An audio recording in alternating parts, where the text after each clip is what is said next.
So if you're someone who has TikTok, you probably stumbled across this video. Not even trying to be funny, but these kids are. I'm gonna just say this: I teach seventh grade. They are still performing on the fourth grade level. And as you can imagine, this went viral. Had a slew of comments coming from educators, parents, and non-educators weighing in their 2 cents. Some people blame the kids for not prioritizing their education. All the kids want to do is go on TikTok. Like they always know the latest songs, the latest Nicki, Pink Friday 2. They wear the latest Jordans, but when it comes to that reading, child, they are behind. Like how they know all the lyrics to the songs, but they behind. Then you have some people blaming the parent. I'm so glad that this video is posted because it's only letting me know how dumb these parents are and exactly where they stupid ass kids get it from. Y'all can make all the excuses y'all want to. Y'all kids are still stupid. While all these comments represent a mix of frustration, genuine concern, and then just sometimes uninformed opinions, they hint at a larger issue. It's way bigger than this classroom in Georgia. In spring 2022, only 2 out of 3 third graders were at grade reading level. And this is just a slight improvement from the previous year, but just still lower from what we've seen in the past. The great Frederick Douglass, he said, once you learn how to read, you will forever be free. And he was definitely right. Literacy opens a gateway to many life opportunities. And when we don't address reading deficiencies early on, we don't just limit a child academically, but their entire future.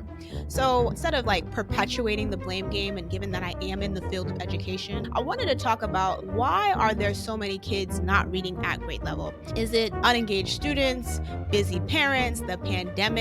Or are we kind of talking about things that have been systemic issues that we've been overlooking for far too long?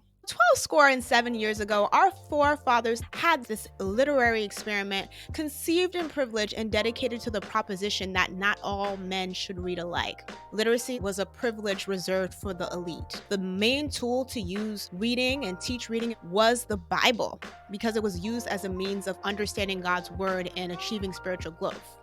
The thing that kills me is despite the men reading the Bible every day, the word of God every day, they missed the crucial element where it says to love your neighbor as yourself. They just skipped over that and interpreted that as, how do we limit the access to education and literacy to marginalized communities? Initially, Native Americans, they were first to experience this educational discrimination. They had their own traditions of history and literacy, but yet colonizers viewed them as inferior.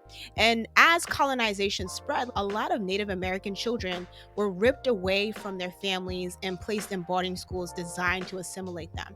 So any sign of those students speaking their native tongue or practicing their traditions resulted in a beating and a punishment. And the goal was clear. How do we erase their indigenous identities, and how do we mold them into a standard of whiteness? Then came the enslaved Africans. So in several southern states, it became illegal to teach Blacks how to read or write. These policies weren't just about maintaining social hierarchy, that's a part of it, but also it was about power and control. If enslaved Blacks could read, they could gain access to information, secretly communicate, and then potentially organize against the masters that enslaved them. A lot of the literacy gaps that we see today in America, especially in public education, it's directly linked to a legacy of education inequity. So according to the NAEP, so for those who don't know what that is, it's a test. It's given periodically to a sample of US students to see how well American schools are educating them in different subjects. In that test, 85% of Black students lack proficiency in reading skills. So when you hear that statistic, what words pop in your mind? I know for me, I feel super sad as I know a large part of that population is missed, and honestly will continue to be missed if there's not serious intervention. When you have this past injustices, it continues to create general gaps in literacy. We also see it with housing. We also see it with finances. And that compounds over time. Honestly, when we talk about low literacy rates, I think a lot of us have started arguments, and it creates divides within communities who we honestly should be reuniting with to solve the issue. The blame game is as unproductive and petty as middle school drama on Snapchat. But I did want to address some of the comments I heard on TikTok. It's the students' fault. That is a common saying, especially in the age of technology and social media. Let's just face it, this generation is different from how we were raised and taught. I'm in my early 30s.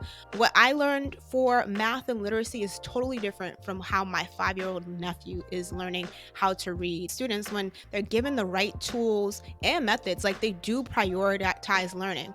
I think a better question is, how do we as educators or anyone watching this video, how do we turn that into a strength and potentially use that as a tool for student engagement? Other misconception that I often hear is parents, especially in social disadvantaged neighborhoods, urban or rural, are just not involved in their child's education. Now, I'm not going to front with the complexity of teaching. We often hear that, right? But honestly, I'm of the personal belief that most parents want to see their children thrive and be great. Dare I say, most children want to thrive and be great. I do think parents do play a big role in how do you foster a love of reading. But I think just to blame the parents without giving nuance is harmful. For example, you're teaching in an urban or rural neighborhood. Likely the child that you teach has a parent who was a byproduct of the same very neighborhood, the same very school, and might have not had a positive experience. And because of that, may have had a hands-off approach and might rely on the school to give effective reading instruction. But honestly, it takes a village. It's not just the teachers that can contribute to this. I think a child's development is enhanced when you have all people on board. Now, when I saw the TikToks a few months ago, what like hurt me the most, I think some of the most incendiary comments, outlandish comments I saw on my social media feed were made by Black people. We love to talk about racism and the ways that white people perpetuate it, both systemically, intentionally, implicitly. And I think like those conversations need to be had, right? I think they're important conversations to speak truth to power, especially in a society where Black people are not deemed as worth it and valuable. But I also think sometimes we're unaware how sometimes the harmful comments we make about students are rooted in anti-Blackness. If we say we're for a world that's about social justice and acceptance, I think it's really important for all of us to unlearn some of the rhetoric that we might have heard in our communities, so that way we don't make sure that we perpetuate the very implicit biases that we shade other people for. It's the teacher's fault. Teaching is a very rewarding job. It's like the increasing demands that are put on these folks are wild. Teachers are often overworked, they're underpaid, and sometimes they lack support from many different people. On top of this, you got to make sure that all your kids under your care are getting effective instruction while making sure that you're prioritizing your mental health. No easy feat. And most of the time, teachers, they're not given meaningful professional development to help them help the students on how to read, but more on that later. The pandemic caused it. Now, there's no doubt that the pandemic disrupted education globally, and I think a lot of folks who have children had a greater appreciation for teachers. I think to assume like it was the sole cause for declining literacy rates is short-sighted. The pandemic definitely highlighted those issues to the forefront, but I don't think it was the sole cause for low literacy rates. The most interesting take that I heard was No Child Left Behind was the cause. No Child Left Behind was an education policy reform that started under the Bush administration, and it had a lot of shortcomings, such as teaching to the test, a narrow curriculum, and just inadequate support for teachers. This education policy reform was erased in 2015 when the Obama administration replaced it with Every Student Succeeds Act. And while it kept some aspects of No Child Left Behind, it did give states like more flexibility in designing their education accountability systems. I'm not just discussing this on a research level, even though like I do have my master's degrees in education policy and management. I also speak from this from experience. I've been in the sector for over 10 years. During my college years, I was a volunteer at a Catholic organization that was focused on literacy for kids in Holyoke Public Schools. I was passionate about education, but I quickly realized that passion alone was not enough. Like, I was not adequately prepared to teach these kids how to read. I vividly remember having 2 bilingual students, and they were so comfortable with reading like easy books like Dr. Seuss, the Foot books. And after a while, like that creates repetition. And I always realized they wanted to do math all the time. When I would tell them to challenge themselves with something new, it was clear, right? Like seeing like the struggle, the defeat, the crying at times in their eyes were heart-wrenching. And I think for me, it underscored like the importance of like how do you make sure when you're having literacy programs that you have like the right resources and methods, especially for kids whose primary language isn't English. And my experiences didn't end there. After the college, I worked for another nonprofit called City Year, and I was stationed in a third grade classroom where honestly most of the kids again were English language learners. I knew Spanish. I wasn't fluent in Spanish, but me and my teacher got by at the time and trying to boost their reading scores up. A lot of my time in the classroom was spent like assessing their reading levels. So I'd have the students read a passage, and then even with encouragement, I would just tell them to keep going. But again, seeing the struggle in their eyes were evident. And I think what was most heartbreaking after they were finished having to read the passage in under a minute, like they had to recall what they read. And obviously, if you don't know how to read a text, you don't know what the text is. And that's just with English language learners. I'm not talking about kids that have dyslexia and other of challenges like that. With all this debunking, you probably are wondering what I believe is the main reason that contributes to low literacy rates. There is a scientific way to teach kids how to read, which is called the science of reading. And with this framework, it incorporates a lot of disciplines. So, cognitive science, developmental and educational psychology, and linguistics. That all focuses on how do you offer a holistic approach to reading instruction. It is 95% effective when taught. Educators, when doing this method, focus on 5 pillars. Phonemic awareness. How do students understand and hear the individual sounds in words? Phonics. Everybody remembers Hooked on Phonics, connecting sounds to letters and using that knowledge to read and spell words. Fluency. So when a student reads a passage, they have to make sure that they're reading it smoothly, accurately, and with expression. Vocabulary. How does a student know and understand the meaning of words? And then comprehension, understanding and interpret what's being read. So, given that there's a proven method to effectively teach reading, the majority of US teachers do not and have not been trained in this approach. And instead, a lot of educators they tend to go back to the balanced literacy method. So for those who are like born in the 90s and below, remember like the guiding reading books that we got, following picture books. And while this approach does promote flexibility and it might have some level of phonics, it doesn't have the clear step-by-step teaching that research says is key for basic reading skills.